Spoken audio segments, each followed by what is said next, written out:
Alright, Gilibers, part 2 tayo ng negosyong 30,000. So nakita nyo, lumuwas kami sa Divisoria, namili kami ng iba't ibang produkto. So ngayon naman, tingnan natin, paano ba ang pricing? So kung ikaw ay nagtitinda din ng iba't ibang produkto, inangkat mo mula sa Divisoria, inangkat mo mula sa ibang probinsya, o inangkat mo mula sa ibang lugar, paano nga ba ang tamang pricing? Para sa atin to. Let's go, let's go.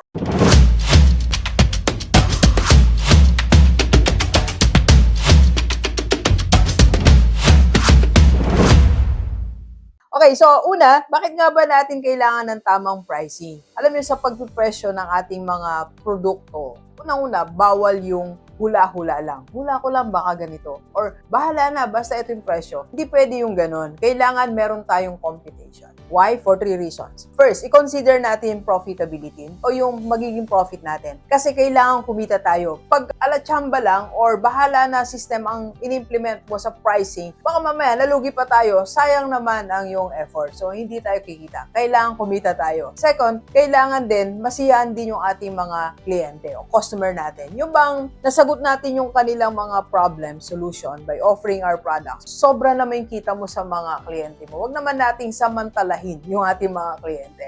And third, for competitiveness. May competition, tandaan natin. Kaya dapat hindi basta-basta nagpo-presyo. I-consider din natin ang market. Now, paano ba tayo magpresyo? Meron po tayong tinatawag na formula. Yan ang gagamitin natin at yan ang ginamit namin sa aming mga produkto. So, yung mga produkto namin, mga iba't ibang produktong napamili natin sa Divisoria for only 30,000 pesos. Now, eto na. Nung nag-meeting kami, next na pag-uusapan namin is pricing. Unang-una, meron tayong tinatawag na cost of goods sold. So, yung mga cost natin sa pag-angkat ng raw material o pagbili ng product. So, ano yung mga kinoconsider mo dito? First, yung material cost. Kung ikaw nagpo-produce ng product, ito yung mga ingredients. Pero kung product na mismo, yung finished product, magkano? For example, namili kami ng t-shirt, namili kami ng basket, palanggana, tabo, o mga ganong items. So, yun yung material cost. Kung magkano yung actual na cost na yun. Okay? O nung product na yun. And second, meron tayong tinatawag na labor cost. Yung labor cost naman, ito yung direct cost mo nung pagkakabili mo. For example, kami, nagpunta pa ng Manila. Gas namin, food. So, ganun din ikaw. Halimbawa, pupunta ka sa kabilang baryo, tapos may kasama ka pang isa mong empleyado or assistant, yung cost yung dalawa. Pati yung payment mo sa kanya, sweldo niya, babayaran mo yon, ileles mo yon, tapos kain nyo at iba pang cost. Yun ang tinatawag na labor cost. Kaya dapat lista tayo. Lahat ng nagagastos natin. And third po, ito yung overhead cost natin. For example, storage. So, meron ka mga distributor or reseller, pero nagre-rent ka ng storage area, tapos meron ka nagbabantay, utilities, tapos may iba pang cost yun, ililista natin. Now, ito yung formula natin. So, yung cost of goods sold mo, material cost, yung gamit, plus direct cost, plus overhead. I-add mo yan divided by the number of units or the number of materials. Itong formula na to, applicable yan kung pare-pareho kayo ng item. For example, puro permanent marker ang binili mo, pwede yan. Pero sa case namin, kasi iba-iba, so gumamit ako ng ibang formula. Tingnan mo rin, baka hindi applicable to sa'yo. Pag iba-ibang products ang binili mo, hindi mo pwedeng gamitin to. Ang gawin mo ganito. So pag nagawa mo to, plus maglalagay ka ngayon ng profit margin mo. Ibig sabihin, magkano yung profit margin na gusto mong ilagay. Kung pare-pareho yung product na binili nyo. Pero kung hindi, pwede mong gamitin tong formula na to. Formula, for example, ito yung ginamit namin. Ang gastos namin, for example lang 3,000. Then yung number of items natin, let's say lahat ng yon 100. So yung 3,000 divided by 100 items is 30 pesos. Okay? So, yung original price niya, nung price ng material cost, plus 30 pesos. Lahat ng yon i-add ng 30 pesos. Kasi, dinistribute ko po yung COGS. Dahil magkakaiba po ng material cost. Plus, maglalagay ako ng profit margin. For example, ang gusto kong profit margin is 30%.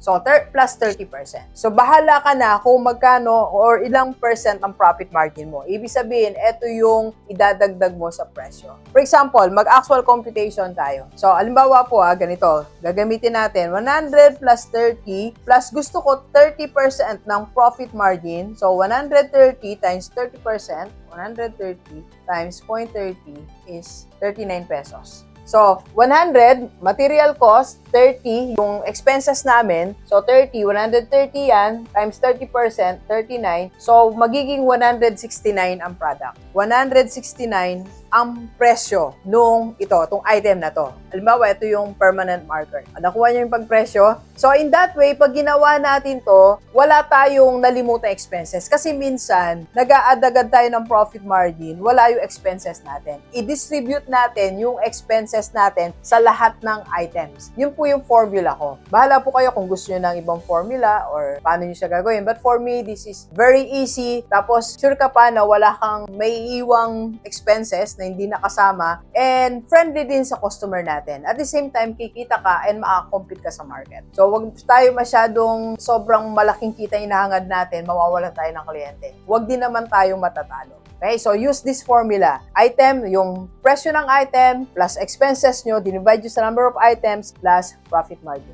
which is 30 or 50%. Yung iba nga, ito, 100%.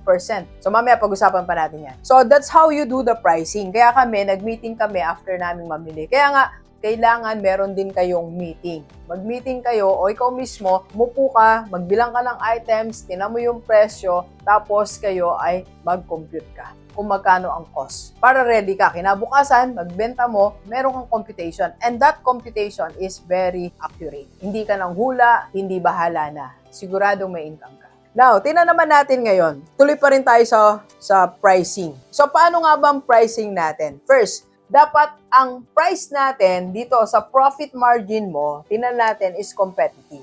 So, ulitin natin, hindi masyadong kamahalan at hindi rin tayo malulugi. First, kailan ako magbebenta ng mas mahal kaysa sa market? For example, ang existing price ng product na nasa paligid nyo is 100 pesos lang. Pero gusto mong taasan. Pwede yun for premium and luxury brand. Or sa simple naman, sa simpleng negosyo natin. Halimbawa, t-shirt. So, kung talagang maganda yung quality ng nabili mo, talagang tingin mo, eto, maganda talaga siya, trendy siya, quality talaga, pwede mong taasan. That's why, isa-isahin mo yung mga produkto mo. Tingnan mo, alin dyan yung pwedeng above the market na pwede kong taasan. So, kung lahat nagbebenta ng t-shirt, ikaw naman ng 100 pesos, ikaw pwedeng 200. Kasi iba yung quality ng product mo. And of course, kung sarili mo siyang brand. Kaya nga, di ba, meron tayong binibiling t-shirt na 600, 750, pero pag nakita mo yung plain na t-shirt na yun, parang 100 lang yun, ay 200 lang. Pero ba't binibenta niya 600? Binibili naman ng mga tao. Kasi nga, nasama na yung brand mo. So, kailan naman yung at market level lang? For example, 100 lahat ng benta, 100 lang din ang benta mo. Pag medyo mataas ang competition, huwag kang lalayo sa price. Halimbawa, itong marker na to, lahat sila 30 pesos. Huwag naman bigla mo ikaw ay 50. Ito lang yung kalakaran sa market. So, kasi medyo tight ang competition dito. Tanda natin, pag tight ang competition, huwag masyado mataas ang presyo. And third, below market. Pag medyo sensitive yung ating mga market. For example, lahat nagtitinda ng 100 pero ikaw 80 pesos. For example, kung napunta ka sa lugar na talagang hindi nila afford yung ganong price, so pwede mong babaan pero kumikita ka pa rin. For me, this one, if you have that extra consideration and you really want to serve people, meron kang group na gusto mo tulungan talaga itong mga grupo na to, itong mga estudyante na to, gusto ko talagang tulungan, makakain sila, kahit mababa na ako ng 10 pesos. So, ganun na reason. Alright, Believers? So, yan yung how to set your price. Okay, pagtuunan natin ng pansin, hindi lang kung paano tayo bumili ng produkto, hindi lang pagko-conceptualize ng product, kundi ang tamang pricing. Again, if you need coach for your business, tulungan kita sa pricing, kaya mula ako sa personal FB ko, may business coaching tayo. And again, if you want to become reseller ng ating new business under Aling Tisay Sari-Sari, PM lang sa personal FB ko. Let's go, let's go. Kapit po tayo.